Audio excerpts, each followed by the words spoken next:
দর্শক শ্রোতা, আজকে আমি আপনাদের সামনে এনেছি একটি ফুড পাম্প স্প্রে মেশিন। এই মেশিনটা কিন্তু খুবই পরিচিত একটা মেশিন। আপনারা সচরাচর এই মেশিনগুলো ব্যবহার করতে দেখে থাকবেন। বিশেষ করে আম গাছ স্প্রে করার সময় কিন্তু আমরা এই মেশিনগুলো ব্যবহার করে থাকি। তবে আজকে আমি আপনাদের সামনে যে মেশিনটা নিয়ে এসেছি, এই মেশিনটাতে হালকা একটু ভেরিয়েশন আছে। হয়তো দেখতে একই রকম হলেও এই মেশিনের ক্ষমতাটা একটু বেশি। অর্থাৎ আপনারা কিন্তু এই মেশিনটা দিয়ে 35 থেকে 40 ফুট উঁচুতে স্প্রে করতে পারবেন। আসসালামু আলাইকুম সুপ্রিয় দর্শক শ্রোতা, স্বাগত জানাচ্ছি আমাদের কৃষি মেশিনারি চ্যানেলের আজকের ভিডিওতে। দর্শক শ্রোতা, আজকে কিন্তু আমরা ট্রাই করেছিলাম এই মেশিনটা আসলে কেমন স্প্রে হয়।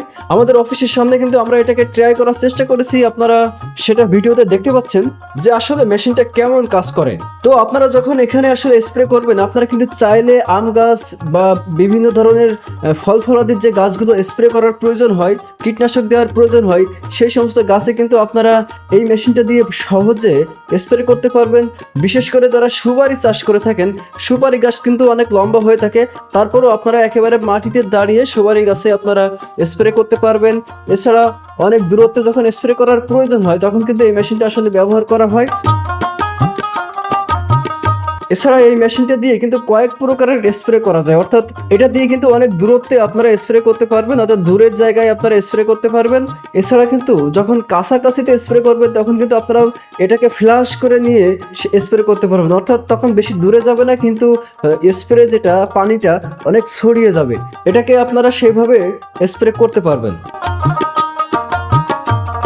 দর্শক শ্রোতা, আমি যদি একটু মেশিনটা দেখাই, তাহলে আসলে শুরুতে খেয়াল করবেন এখানে আমরা যে সিলিন্ডারটা দেখাচ্ছি, এই সিলিন্ডারটা কিন্তু এসএস এর তৈরি, অর্থাৎ এখানে জং ধরার কোনো সম্ভাবনা নেই।